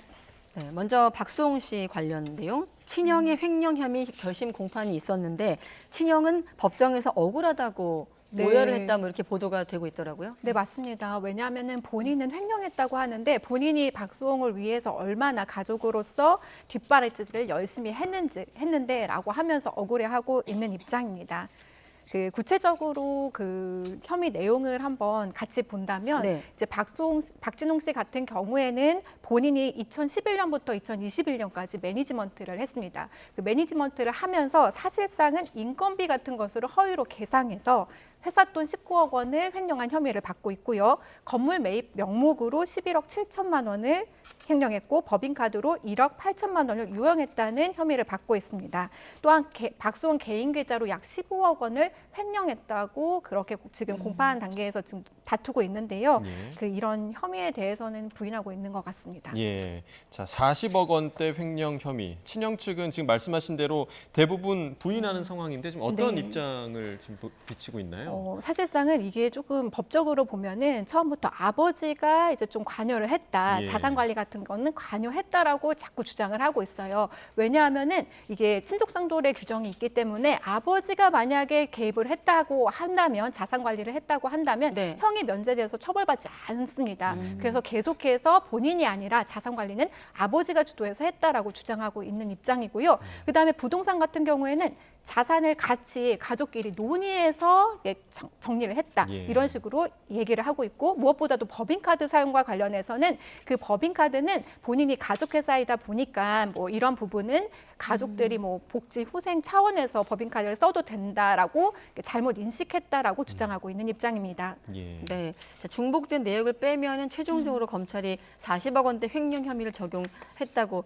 했거든요. 이게 네. 가족이 얽힌 사안이고 또 아까 말씀하신 것처럼 법인카드가 또 등장을 하고 박수홍 씨 개인 계좌 이런 일이 생겼을 때는 어떤 점들을 좀 들여다보게 되는 건가요? 법률적으로? 만약에 이렇게 되면 횡령 금액이 가장 좀 중요한 입장인데요. 과연 정말 누가 관리했는지 이런 부분도 중요한 부분이 될 거고 특히 법인카드 같은 경우에는 오해하고 계시는 부분들이 있는데 이게 불법 영등 의사가 없다라고 고의성을 부정하기에는 본인이 이제 대표로서 사용한 내역들이 있기 때문에 고의 입증, 그러니까 고의가 없다 입증하기에는 굉장히 어려울 것 같습니다.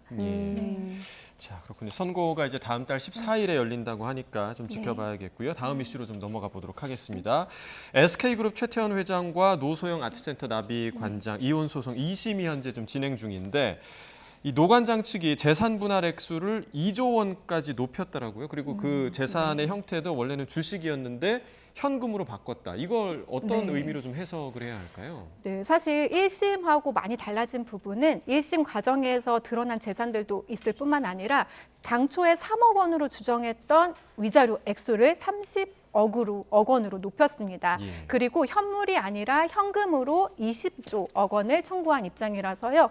아마 금액이 상당히 1심보다는 높아진 상황입니다. 네, 그러면 이렇게 금액을 올린 이유는 뭘까요? 제가 볼 때는 처음에 위자료액이 많이 높아진 이유는 이 부분에 있어서 재산 분할에 있어서 투기 재산을 전혀 인정을 하지 않았어요. 기여도를 1심에서. 그렇다면은 사실상은 이 기여도가 재산 분할에서 인정이 안 된다면 위자료 쪽으로 이런 부분에 있어서는 좀 더 감안되어야 하지 않나라는 고민을 했던 것 같아요. 사실 그 관련한 김희영 재판에 있어서는 30억 원 위자료 청구를 해놓은 상태거든요. 그래서 그것과 맞춰서 위자료를 30억 원으로 좀 높인 것 같고요. 재산 분할도 사실상은 SK 주식을 50% 받고자 했는데 이 부분에는 주가가 상당히 가치가 좀 하락했어요. 그렇기 때문에 그런 부분을 감안해서 위험 부담을 줄이기 위해 현금으로 조금 높인 것 같습니다. 지금 이게 2심 진행 중이잖아요. 네, 이런 식으로 맞습니다. 지금 보면 유동적인 주식보다 고정된 현금으로 좀 바꾸기로 입장을 정리했는데 그게 가능한 건가요? 네, 충분히 가능합니다. 사실상은 재산 분할 이제 소송 진행하다 보면은 재산 명시를 하면서 중간중간에 다른 재산도 많이 이제 좀 확보를 한 것 같아요. 그래서 네. 그런 부분들까지 감안한다면 충분히 하급심보다 그 입증해서 높아질 가능성도 상당합니다. 네. 그런데 그 1심 결과를 보면 1심에서 위자료 1억 원, 또 재산 분할이 600억 원밖에 인정이 되지 않았어요. 그러니까 노소영 원장 측에서 청구한 금액과 차이가 너무 큰데 왜 1심에서는 그런 결과가 나온 거죠? 네, 1심에서는 사실 재산 분할을 할 때 이 재산이 사실 SK 주식이었잖아요. 예. 주식에 대해서 50%를 청구했는데 이 주식에 있어서는 사실 이 부분에 기여도가 얼마나 있냐라는 것을 입증했어야 하는데 특유 재산에 대해서 기여도를 전혀 인정을 받지 못했어요. 사실 세간에서는 노소영 씨가 사실상은 노태우 전 대통령의 또 자녀이기 때문에 그것 때문에 기여도가 사실 이 SK텔레콤이 성장하기 위해서는 당연히 이런 부분들도 상당히 영향을 미쳤을 거라고 보는데 그런 기여도가 전혀 반영이 안 됐다라고 해서 그때는 좀 낮아진 것 같고 사실 특유재산이라고 하더라도 오랜 생활, 같이 생활하면서 재산을 유지할 수 있었다면 당연히 재산 기여도가 인정이 되는 게 좀 많이 사례가 있습니다. 그래서 이번 사건의 2심에서 어느 정도 이제 서로 입증하고 기여도 싸움을 할지는 두고 봐야 할 것 같습니다. 그렇군요. 사실 지금 액수가 보면 현금 2조 원. 사실 우리 같은 사람들한테 와닿지 않는 액수기도 하고 좀 동떨어진 인물이긴 합니다만 사안 자체는 또 이혼, 재산 분할, 재산 형성 기여도 이런 키워드는 좀 우리도 이해할 필요가 있어서 한번 질문 드려보는데 이렇게 이혼 소송에서 위자료나 재산 분할 금액이 하급심보다 올라가는 경우들도 일반화하면 좀 어떻습니까? 일반적으로는 1심에서 보통은 재산 부분들을 다 이제 조회를 하기 때문에 네. 1심보다 더 늘어날 확률이 상당히 이제 입증이 1심에 거의 되기 때문에 없는 상황인데요. 이번은 특이하게 중간에 재산이 현금 부분이라 어떤 부분들이 더 입증이 됐어요. 그래서 네. 그런 부분을 가지고 계속 좀 다투어 볼 것 같습니다. 예. 자, 그런데 이제 최태원 회장 측이 여기에 대응해서 김앤장 소속의 대리인 2명을 추가로 선임을 했는데 근데 담당 재판부와 인척 관계가 있는 변호사가 김앤장에서 근무하고 있다. 이런 사실이 있으면서 이제 재배당 가능성도 제기됐는데 결국 문제가 없다고 결론이 났나 봐요. 네, 이제 사실은 이제 법무법인의 현직 재판부의 법관과 뭐 친인척 관계가 있다면 사실상은 맞지 않는 게 맞다라고 권고를 보통 내려요. 예. 이번에도 그래서 그 권고가 내려진 상황인데 그래서 사실 이 부분에 대해서 재배당을 할지 여부에 대해서 신중하게 검토를 했고요. 검토 결과 다양한 다각도로 확인을 했더니 가능하다라는 재판부 입장이 있었습니다. 네, 일단 결론적으로 2심 첫 정식 재판이 곧 열릴 예정인데 지난해 이제 첫 변론 준비 기일을 마쳤고 이제 언제 결론 날지 주목되는 상황에서 지금 노 씨 측의 재산 분할 청구를 상향했다. 주식에서 현금으로 2조 원 올렸다까지 나왔거든요. 앞으로 이번 재판의 쟁점과 좀 결과까지 함께 전망해 주신다면 짧게. 예. 네, 이제 쉽지 않은 재판인데요. 굉장히 오래 1심이 가기도 했어요. 네. 하지만 2심에서 현물이 아니라 현금으로 이제 이 부분을 바꾼 부분도 있고 기여도에 있어서는 약간 이례적인 1심 판결이 있었기 때문에 그 부분에 있어서 조금 더 적극적으로 입증하지 않을까 하는 마음입니다. 알겠습니다. 자, 마지막으로 삼성 오너 일가 지분 매각 소식에 대해서 좀 알아보죠.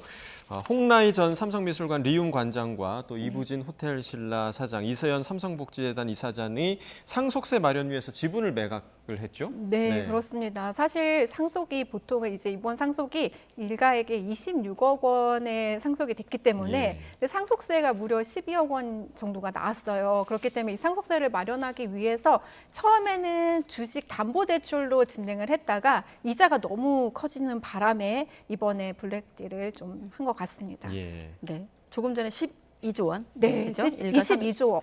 네, 12조 원. 12조 원. 워낙 네, 와닿지 너무 않다 보니 큰 변호사님도 수치 때문에 입에 딱 안 붙어서 12조 원. 자, 네. 블록딜. 자, 그러니까 시간 외에 대량 매매 형태라고 하는데 왜 그렇게 진행을 하는 건가요? 보통은 주식을 대규모로 소유한 주주인 경우 같은 경우에는 한꺼번에 이거를 다 매도를 하기가 좀 어렵기 때문에 사전에 인수자를 물색해서 그 주식시장이 끝난 다음에 좀 할인율이 적용된 가격으로 이제 매도를 하는 경우를 이런 식으로 대규모 주식 이제 대량 매매, 시간의 대량 매매라고 하고 있습니다. 네. 그동안에 사실 뭐 이 규모가 너무 크기 때문에 상속세 마련에도 좀 부담이 컸다 이렇게 전해지고 있고 이자 비용만 해도 뭐 방금 얘기를 했지만 금액이 좀 만만치 않았다고요. 네, 정말 만만치 않았습니다. 왜냐하면 주식담보대출로 이제 마련을 했지만 연간 이자만 2천억 원이라고 해요. 너무 부담이 되었을 것 같습니다.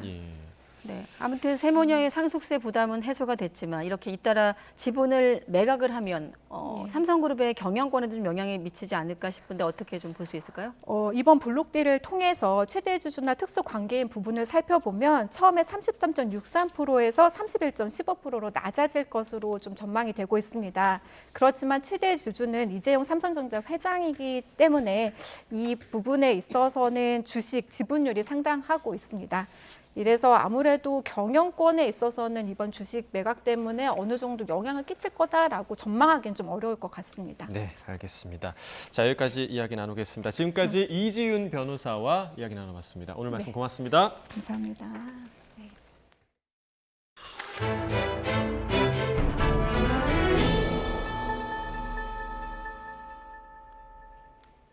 네, 문이 잠기지 않은 차량을 골라서 돈을 훔치던 20대가 잠복 형사가 타고 있던 차량을 털려다가 현장에서 덜미가 잡혔습니다. 네, 화면 보시겠습니다.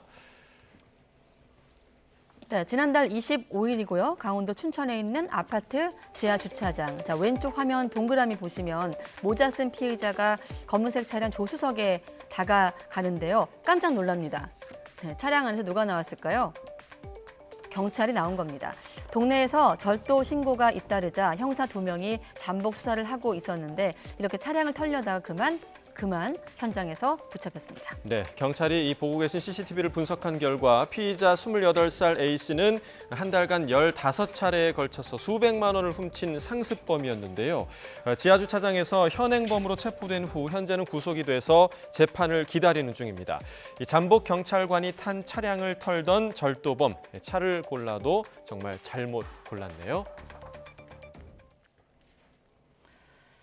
네, 아동학대 여부를 밝히기 위해서 학부모가 몰래 녹음한 교사의 수업 내용은 공개되지 않은 타인 간의 대화에 해당을 해 증거로 쓸 수 없다는 대법원의 판단이 나왔습니다. 웹툰 작가 주호민 씨 아들에 대한 특수교사 아동학대 사건 등 비슷한 사례에도 적지 않은 영향을 미칠 것으로 보입니다. 보장원 기자의 보도입니다. 서울에 있는 초등학교 3학년 담임교사였던 A씨는 지난 2018년 아동학대 혐의로 재판에 넘겨졌습니다. 피해 아동은 새학기 초 전학 온 학생. 정말 구제불능이다. 학교를 안 다니다 온 애 같다. 학업이 부진하다는 이유로 시작된 A씨의 막말은 항상 마시가 있다.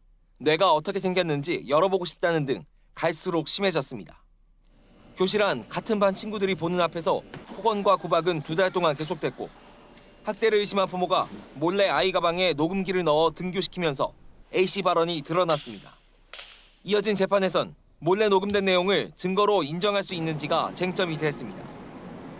통신비밀보호법은 공개되지 않은 타인 간의 대화는 녹음하거나 증거로 사용할 수 없다고 규정하는데 1, 2심은 녹음 파일의 증거 능력을 인정해 A씨에게 유죄를 선고했습니다. 특히 항소심 재판부는 피해자가 스스로 방어할 능력이 없고 교사의 수업 내용은 공개된 대화에 해당한다며 증거 수집 필요성이 인정된다고 판시했습니다. 하지만 대법원은 원심을 뒤집고 사건을 서울 동부지방법원으로 돌려보냈습니다. 수업시간 발언은 교실 안 학생들만 대상으로 한 것으로 녹음이 금지되는 공개되지 않은 타인 간의 대화라며 원심을 뒤집고 증거 능력을 부인한 겁니다.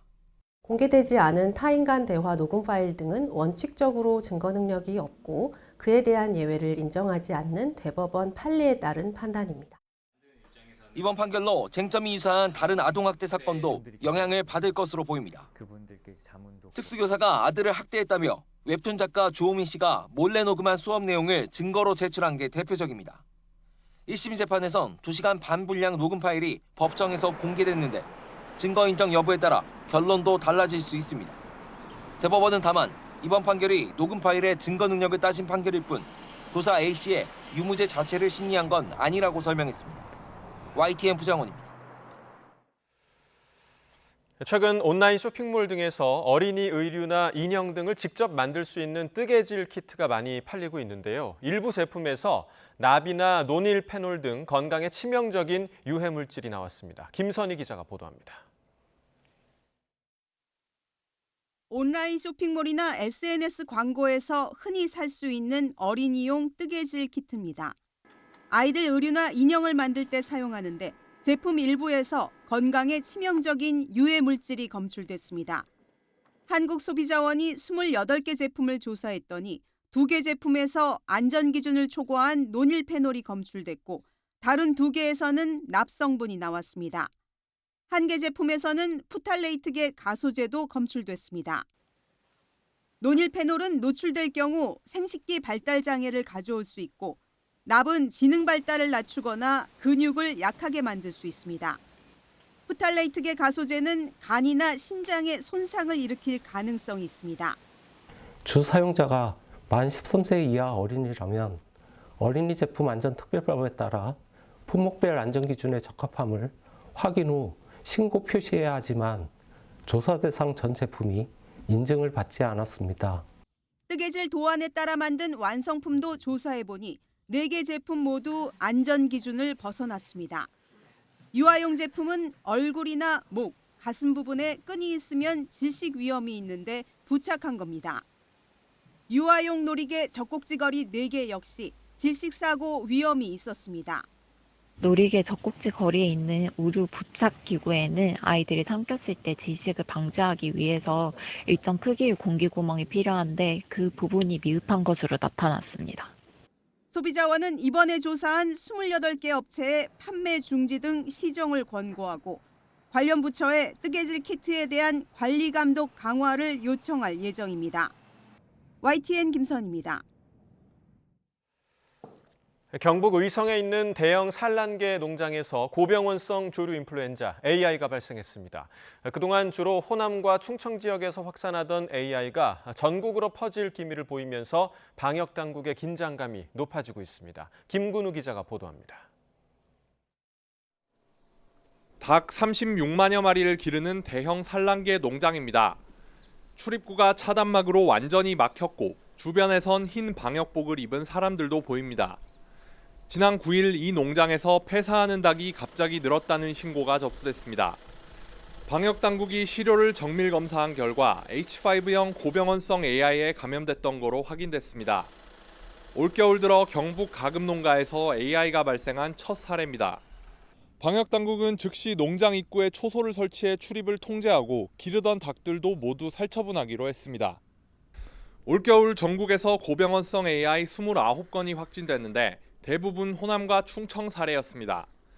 하지만 지난 9일 경기도 안성에 이어 이번엔 경북까지 뚫리며 방역당국의 긴장감은 어느 때보다 높습니다. 우리 지역이 이제 밀집 사육 지역이나 사육이 전국에 한 20% 정도 됩니다. 계란 생산에서는 한 20%를 점유합니다. 그래서 그쪽에 조금 지금 소독을 강화하고 있고요. 당국은 확진된 농가 반경 10km 내 다른 농가에서도 가금류 114만여 마리를 기르는 거로 추정하고 소독과 예찰 등 확산 차단에 나섰습니다. 특히 사육 중인 가금류가 폐사하거나 산란율이 떨어지는 등 증상이 나타나면 즉시 신고해달라고 당부했습니다. YTN 김근우입니다. 지난 2018년 9.19 남북군사 합의에 따라 철거했다던 비무장지대 내 북한 최전방 감시초소 GP의 지하시설이 완전하게 파괴되지 않은 것으로 보인다는 판단이 나왔습니다. 신원식 장관이 언론과 인터뷰에서 직접 밝힌 내용인데요. 완전한 파괴를 검증했다던 당시 국방부와 군의 판단을 놓고 논란이 예상됩니다. 김문경 기자가 보도합니다. 지난 2018년 11월 20일 북한이 비무장지대 내 최전방 감시초소 GP를 폭파하는 장면을 우리 군이 촬영해 공개한 영상입니다. 당시 국방부는 북측이 군사합의에 따라 GP 10곳을 같은 날 동시에 모두 폭파했다며 공개했습니다. 우리 군도 GP 폭파와 철거 장면을 공개하며 약속을 이행했음을 알렸습니다. 한 달 가까이 지난 12월 10일 남북은 각각 한 개 초소당 7명씩 투입돼 상호 검증 작업에 나섰고 오늘 보니까 올 때 보니까 길도 깨끗하게 정리하는 거 보니까 우리 북측에서 굉장히 준비를 많이 했다는 느낌을 받았습니다. 지하부에 대해서 확인될 거를 확인할 수는 없는 거네 일단. 뭐 여기 좀 저 들어가십시오. 뭐 곡괭이로 뜨지 갔으면 뜨지고. 이후 북한 GP는 완전히 파괴됐으며 불능화됐다고 전했습니다. 지하시설은 출입구 부분과 감시소, 총항구 연결 부위가 폭파되거나 매몰되어 있음을 확인하였습니다. 하지만 당시 북한 GP의 지하시설이 완전하게 파괴되지 않았다는 판단이 제기됐습니다. 신원식 국방부 장관이 언론 인터뷰에서 북한은 위에 보이는 감시소만 파괴하고 내부 지하는 전혀 손을 안 댄 것 같다고 밝힌 겁니다. 그러면서 파괴했다면 다시 공사해야 하는데 공사 징후는 없다며 지하시설은 수리하면 바로 들어갈 수 있을 정도라고 덧붙였습니다. 우리 측 검증반의 검증이 거짓이었냐는 질문에는 즉답을 하기 어렵다면서도 당시 북한 GP가 많이 손상되지 않은 것 같다고 거듭 강조했습니다. 북한의 GP 복원과 관련된 정황을 저희가 이제 예의주시하고 있고 그런 그 관측 또는 예의주시한 결과를 토대로 어제 인터뷰 내용에서 말씀하신 겁니다. 당시에도 파괴된 북측 GP 5곳에서 조금 떨어진 지하 갱도로 연결되는 소규모 진지의 총안구가 한두 곳씩 남겨진 것으로 알려졌지만 북한은 사용하지 않거나 인접 GP의 총안구 또는 돌무지라고 밝혀 논란이 일었습니다. 5년여가 지난 현재 북한은 군사합의 파기를 선언하며 파괴했다던 GP를 보관하는 작업을 서두르고 있습니다. YTN 김문경입니다. 일본 노토반도 강진 이후 부근 원전 앞바다에서 기름막이 발견됐다는 소식 며칠 전에 전해드렸는데 그보다 60배나 넓은 기름막이 또 발견됐습니다. 일본 정부는 별 문제가 없다는 입장이지만 정작 기시다 총리는 속 시원한 답변을 내놓지 않아 불안을 키우고 있다는 비판이 제기되고 있습니다. 황보연 기자가 보도합니다. 새해 첫날 노토반도 서쪽에 있는 시카 원전에서 서있기가 불가능할 정도의 진도 7이 관측됐습니다.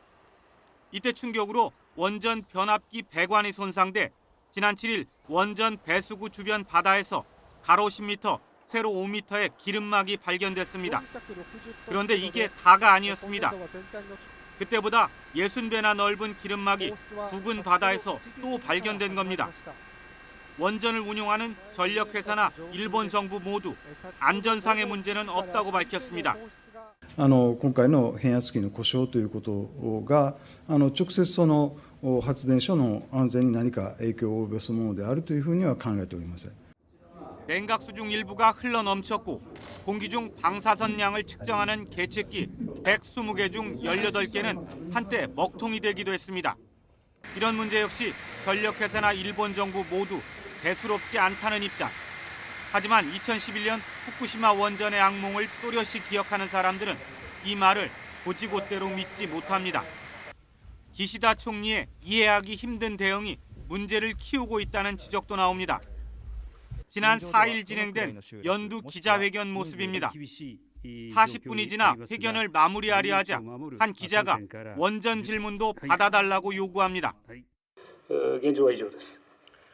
以上をもちまして岸田内閣総理大臣の令和6年年頭記者会見を 사회자가 시간이 없다며 회견 종료를 재촉하자 노골적인 불만이 터져 나오지만 기시다 총리는 그저 묵묵부답입니다. いただきます。大変恐縮ですが、現在挙手いただいている方につきまして 취임 일성으로 열린 귀를 강조한 기시다 총리가 원전에 대해선 유독 귀를 닫고 있다는 비판이 확산하는 가운데 시카 원전에 대한 일본 내 불안감은 쉽사리 사그라지지 않고 있습니다. YTN 황보현입니다. 네, 그런가 하면 노토반도에서 발생한 강진으로 인한 사망자는 213명으로 집계됐습니다. 이시가와현은 오늘 오전 9시 기준으로 사망자가 이렇게 확인됐다고 밝혔습니다. 이런 가운데 지진 이후 피난 생활 도중에 건강 악화 등으로 사망한 것으로 추정되는 사람도 8명으로 증가했습니다. 부상자는 567명, 연락이 닿지 않는 주민 수는 50여 명으로 파악되고 있습니다. 이와 함께 이시가와현에선 16,000가구가 전기가 끊겼고 도로가 끊기면서 고립된 주민도 3,100명으로 집계됐습니다. 네, 정부가 이번 노토반도 강진 피해 대응을 지원하기 위해서 300만 달러, 39억 6천만 원 규모로 인도적 지원을 제공하기로 했습니다. 외교부는 이번 지원이 피해 지역 복구와 해당 지역 주민들의 조속한 일상 복귀에 도움이 되길 기대한다고 밝혔습니다.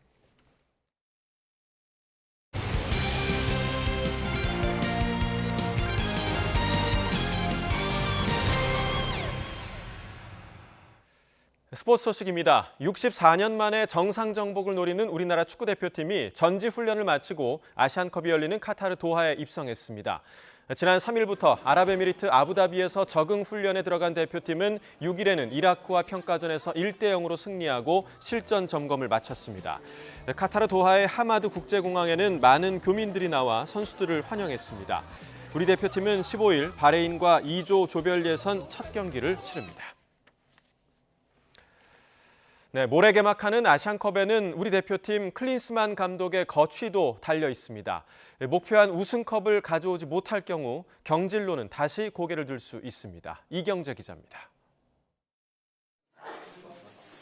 지난해 취임에서 뚜렷한 전술이나 색깔 없이 5경기 동안 승리하지 못했을 때도 해외 언론까지 나서 재택근무 행태를 지적했을 때도 경질 여론은 들끓었지만 대한축구협회와 클린스만 감독은 전혀 동요하지 않았습니다. Didn't win the first 4 games because we didn't utilize our chances the way we wanted to utilize them, and so there are always reasons when things don't work out. And when people say, okay, he was a player like this and he's a coach like that, that's okay,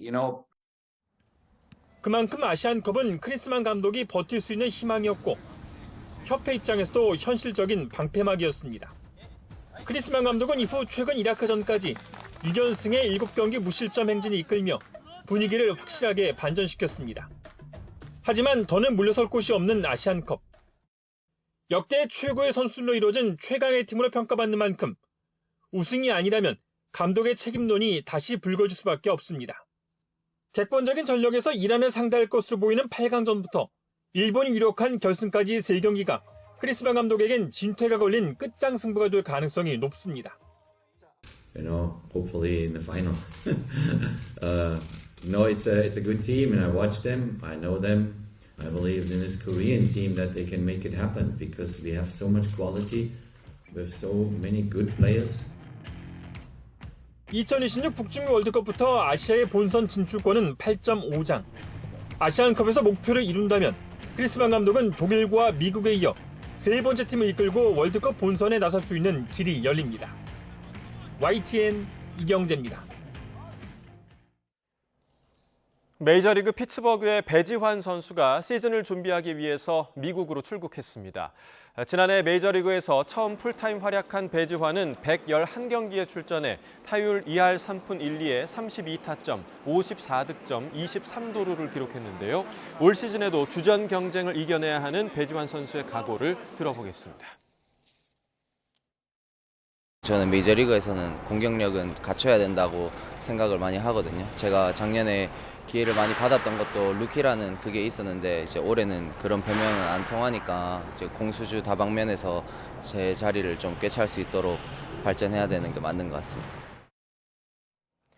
기계가 스트라이크와 볼을 판정하는 자동 볼 판정 시스템 ABS가 예정대로 올 시즌 프로야구에서 정식 도입됩니다.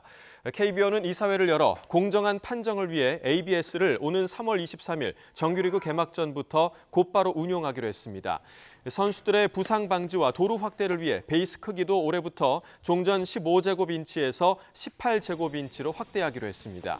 KBO는 또 내야수의 수비 능력을 강화하고 더 공격적인 타격을 유도하기 위해 수비 시프트 제한도 전반기부터 KBO 리그와 퓨처스 리그에 적용하기로 했습니다. 지난해 LPGA 투어 첫 우승과 함께 신인상을 차지했던 유해란이 올 시즌 목표를 메이저 대회 우승으로 잡았습니다. 시즌 개막전 출전을 위해 출국을 앞두고 있는 유해란 선수를 김상익 기자가 만나봤습니다. 항저우 아시안게임이 한창이던 지난해 10월 추석 연휴 기간 LPGA 투어 20번째 출전 경기만에 생애 첫 우승이 찾아왔습니다. 그리고 2019년 이정은 이후 4년 만에 한국 선수 신인상 수상까지 유해란은 시즌 전 목표로 했던 2마리 토끼 사냥에 성공했습니다. 예전에 한창 공이 2년차 때 공이 너무 안 맞았을 때 그때도 제가 추석날 우승을 해서 터닝 포인트가 됐었거든요. 그때도 기억이 나면서 좀 좋은 추억이 된 것 같아요.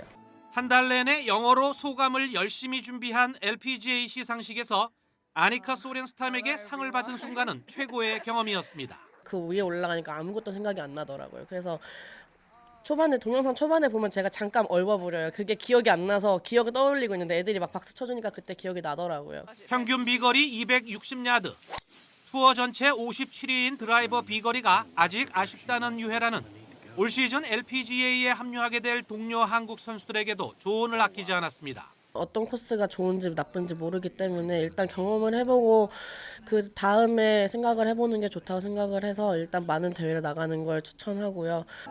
유해란의 올 시즌 목표는 메이저 대회 우승.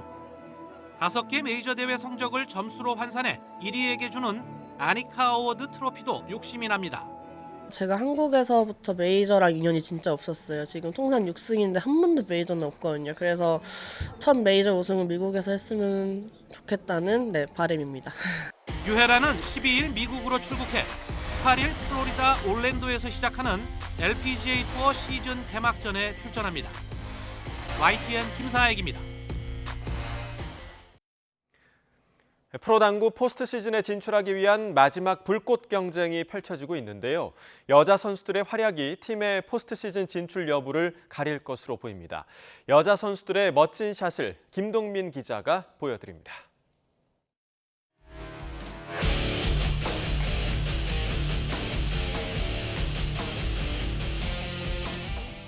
시즌 초반 부진했던 디펜딩 챔피언 블루원.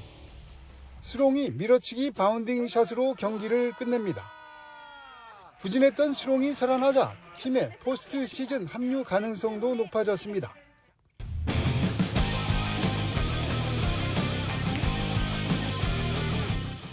하나카드의 김가영도 에이스 역할을 하고 있습니다. 절묘한 타이밍으로 충돌을 피한 뒤 포쿠션으로 득점에 성공. 정확한 두께와 힘 조절로 4연속 득점에 성공하더니 한 점 차 박빙에서는 3뱅크로 경기를 끝내며 팀의 승리를 결정짓습니다.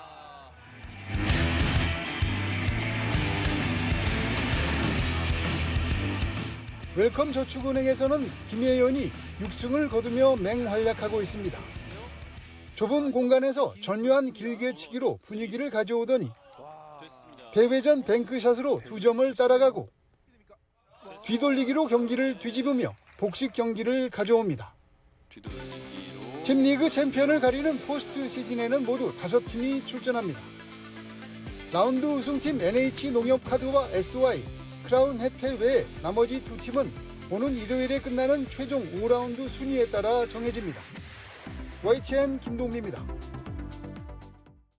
내일도 추위의 기세가 매섭지 않겠습니다. 내일 서울 아침 기온은 영하 3도로 오늘과 비슷하겠고요. 낮 기온은 3도로 예년 기온을 다소 웃돌겠습니다. 하지만 내일 오전까지는 초미세먼지에 대한 주의가 필요합니다. 지금은 잠시 양호한 대기질을 회복했는데요. 밤사이 다시 중국발 스모그가 유입되면서 내일 오전까지 영동을 제외한 대부분 지역에 공기가 탁하겠습니다. 초미세먼지는 내일 오후부터 점차 물러날 전망입니다. 먼지만 아니라면 내일 하늘 자체는 대체로 맑겠습니다. 다만 아침까지 서쪽 지방을 중심으로 안개가 짙게 끼겠고요. 최근 눈이 쌓인 지역에서는 곳곳에서 빙판을 이룬 곳이 많겠습니다. 도로 미끄럼 사고에 각별히 유의하시기 바랍니다. 내일 아침 기온은 오늘보다 1에서 5도가량 높겠습니다. 내일 서울 아침 기온 영하 3도, 광주 2도, 대구는 0도가 예상되고요. 낮 동안에도 예년 기온을 2에서 4도가량 웃돌겠습니다. 내일 낮 기온 서울 3도, 대전 6도, 광주와 대구는 9도가 예상됩니다. 다가오는 휴일에는 전국 대부분 지역에 또 한 차례 비나 눈이 내릴 전망입니다. 지금까지 날씨 정보였습니다. 가장 빠른 종합뉴스 뉴스큐 마치겠습니다. 네, 이어서 이브닝 뉴스가 방송됩니다. 함께해 주신 여러분 고맙습니다.